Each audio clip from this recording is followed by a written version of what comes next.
Hallo und herzlich willkommen zurück zu Lamplight City. Letztes Mal haben wir ja die Adresse bekommen von Roger DeVay, der zufällig auch der Begünstigte ist. Did Usher give us the wrong address? This should be 775, but there's no building here.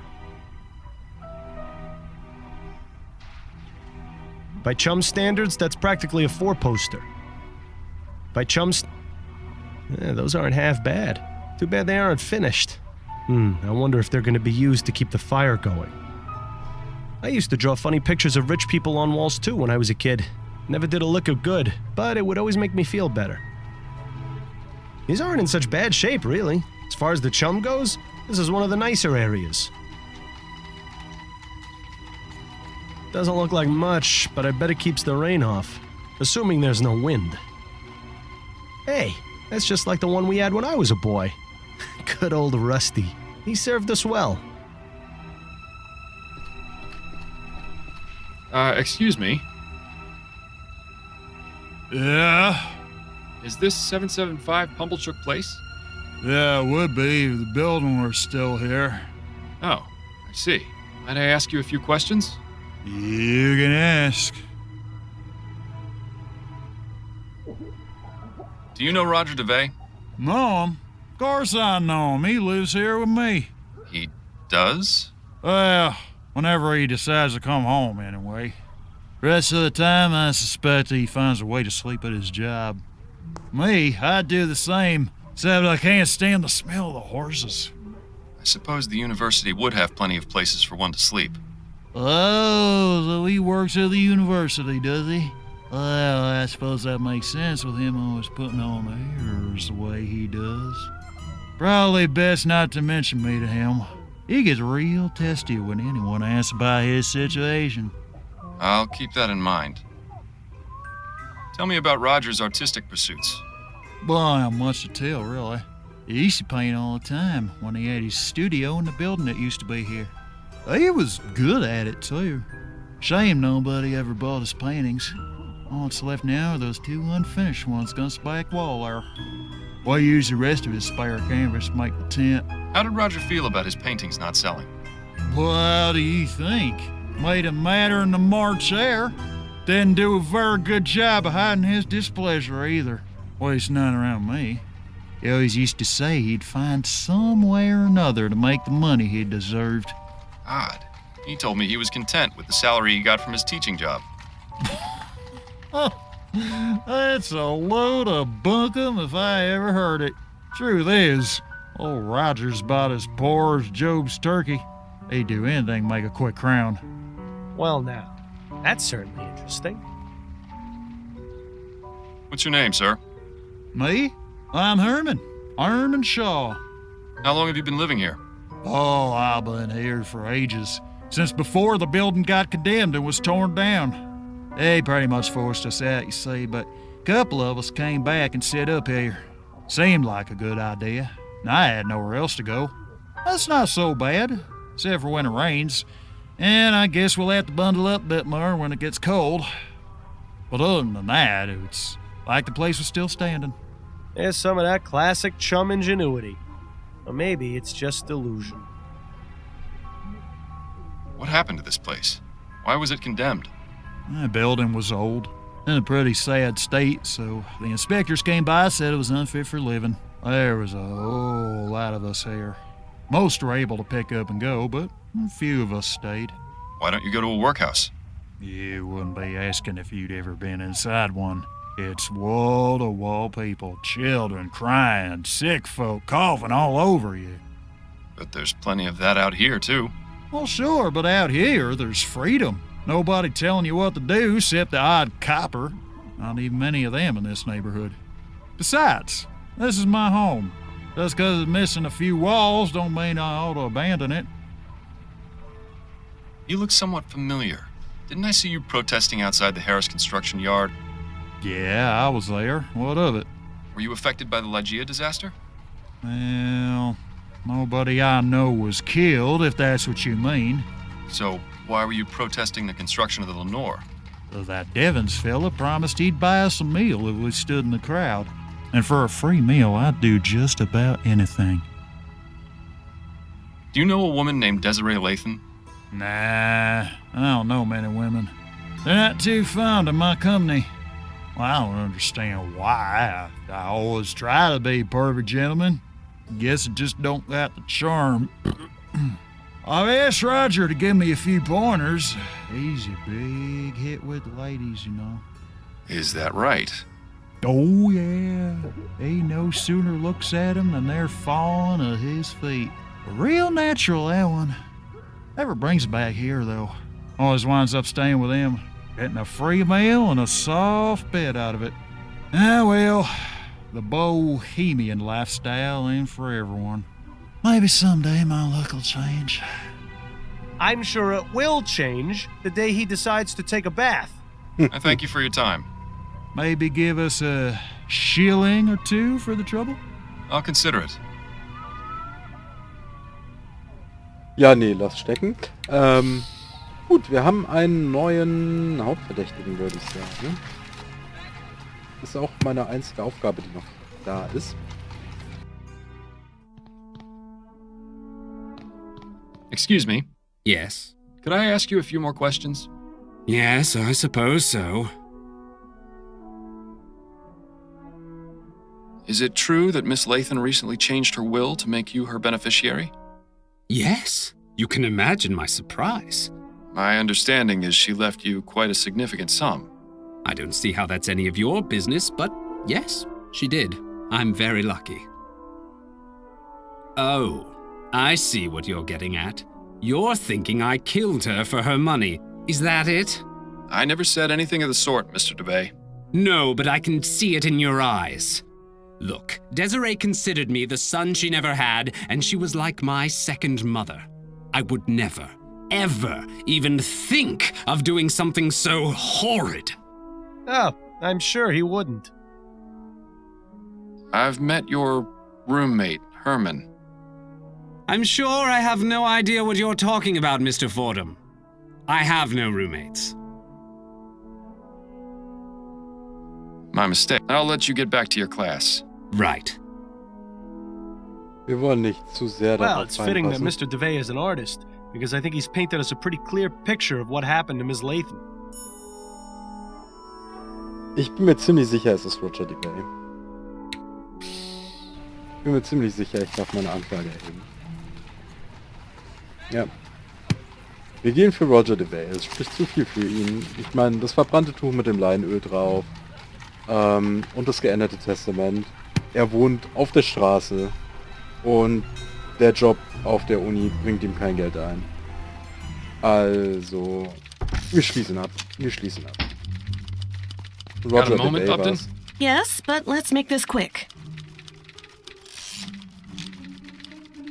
Have a moment to go over my current case? I'm afraid you're on your own this time, Fordham. If they find out I'm helping you, Understood. I'll still be here. I'm done with the Lathan case. Oh? What have you got? Roger She was DeVay. murdered by Roger DeVay, a professor of art at the university, in order to claim her inheritance. DeVay befriended Miss Lathan and even painted her portrait, but his failure to establish a name for himself and earn a living from his art was driving him mad. Miss Lathan cared for him as a son, and recently changed her will, naming Roger as her sole beneficiary.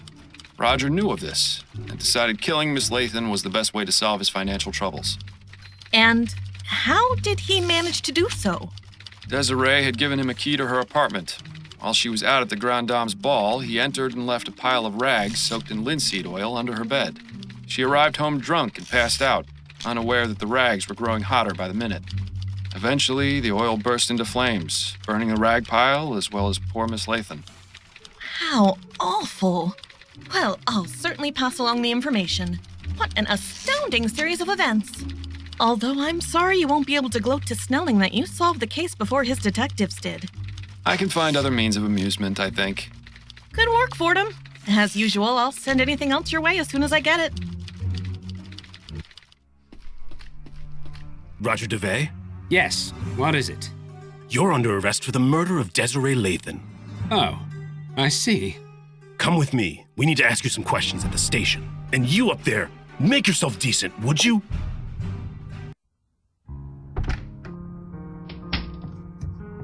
Dearest, I'm back. There you are. I was starting to get worried you wouldn't make it home in time. In time? In time for what? For dinner at the Rutherfords. I told you about it the other night, don't you remember? I'm terribly sorry, dear. It must have slipped my mind. How you haven't yet been presented a prize for Husband of the Year is beyond me. There's still time for you to get ready if you hurry.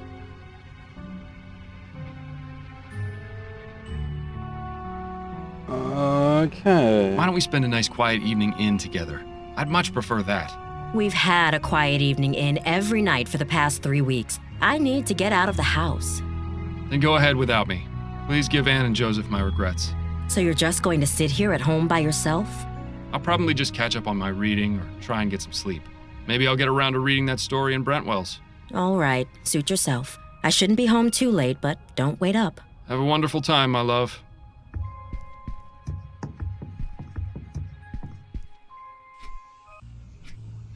Alone at last. If only I were.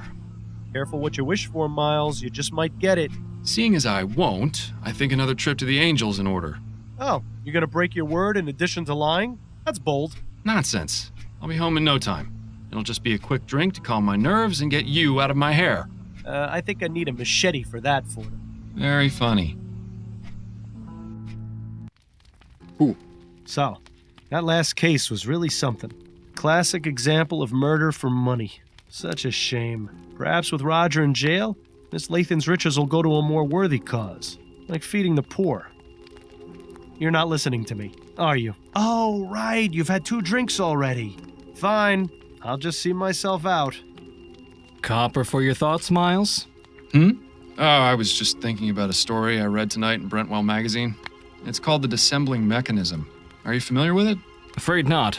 Brentwell isn't really my type of magazine. It isn't mine either, but my wife suggested I read it, and it struck a bit of a chord. Go on then. What's it about?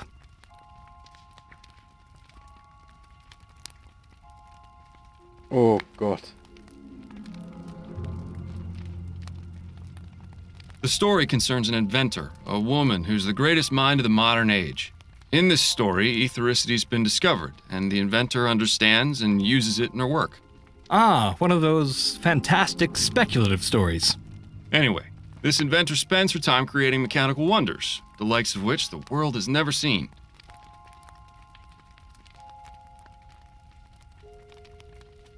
Ich weiß absolut nichts mehr. The inventor has a husband whom she loves dearly. One day, he meets a tragic end in a carriage accident. The inventor is devastated. All too common in these types of stories. Yes, well, as I mentioned before, the inventor is the greatest mind of the modern age. She spends weeks researching a way to bring him back. She toils for hours, forgetting to eat, neglecting her duties, forgetting her friends. Finally, she finds a way to repair his broken body with mechanical implants. Once that's done, she harnesses the power of ethericity and revives him from death. Why would she go and do something like that? Because the inventor's obsession was fueled by love. She cared so much for her lost loved one that she vowed to do everything in her power to save them from death. Unfortunately, things don't go well. The inventor brings her husband back, and at first he's confused, wild. With time and patience, she tries to ease him back into the world of the living. But gradually, she comes to realize that this person she's brought back isn't her husband. Not as he was, anyway. When she understands what she's done, she flies into a fit of madness, and she kills both her creation and herself. How tragic. She also leaves behind a note which closes off the story. I can still recall the exact words. This dissembling mechanism hath not the vital breath of he whom I loved. It is not him. I have formed but a vain, mocking shadow of what is forever lost. That's one hell of a story, Miles. As I said, it resonated with me quite deeply.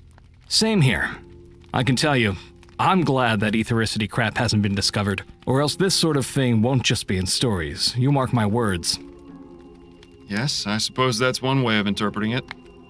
I should probably be getting home. One last gin for the road? Ah, hell, why not?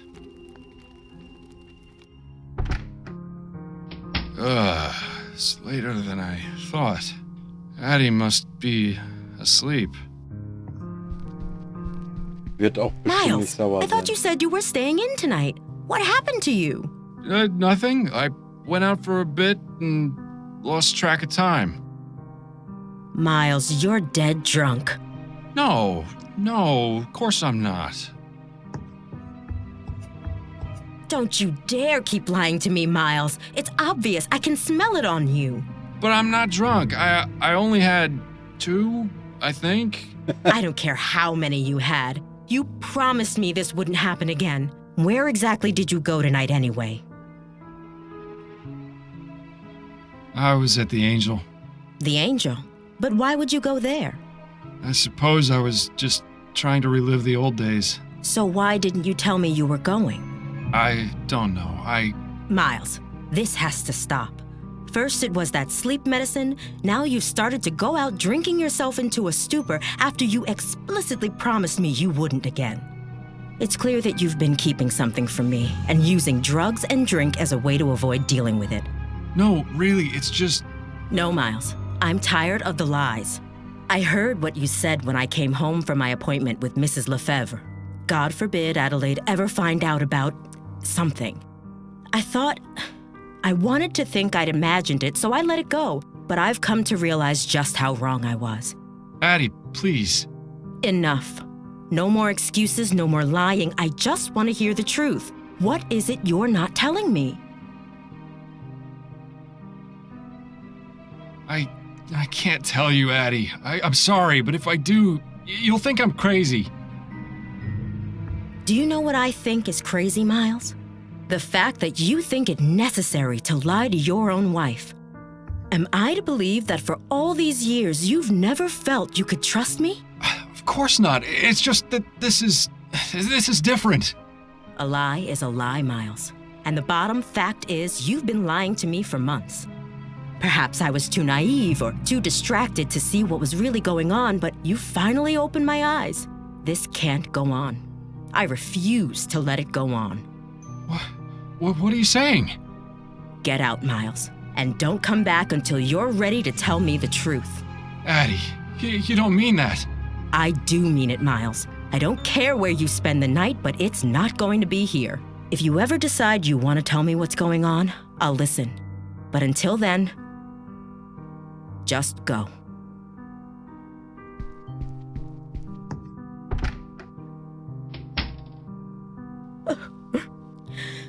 Oh.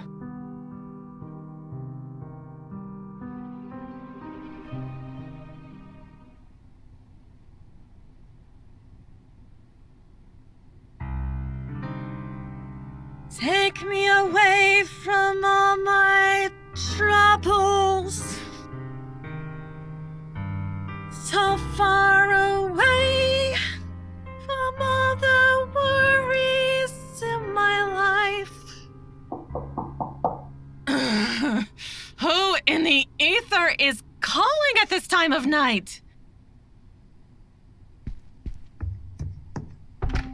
Oh, Miles! Please come in. It's so nice to see you outside of work. Oh, I get a hug and a kiss? Is that how it works now? You put up your rough and tough attitude, but I know deep down you're really a kitten. Upton, are you drunk? No, of course not. I admit I like to have a glass of wine or 6 to unwind after work, but I can hold my own. Well, I'm glad you're not, because I am. Wait, what's going on? Is everything all right?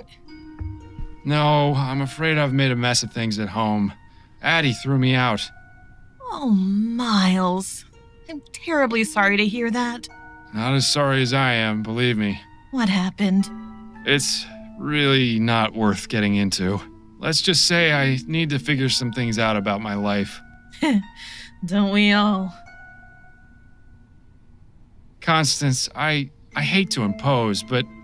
Of course you can stay here, Miles, as long as you need to. Thank you. I won't need much space. That chair in the corner should do nicely. Are you sure? You won't be uncomfortable? I've slept in worse places, believe me. All right. Well, I should probably be getting to bed. Early morning tomorrow and all that. Of course. Have a good night, Upton, and thank you again for letting me stay. Not a problem. Good night.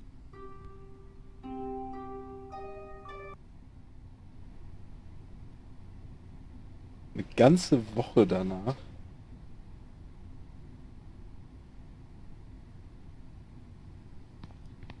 Election night. The perfect opportunity to switch out one rich swindler for another. Don't know why you're wasting your time. It's not as though the Prime Minister actually does anything. It's oddly quiet in here. Maybe my mustache drawing campaign had an effect after all. Good evening, sir. Are you registered to vote? Yes, I am. Here's my registration card.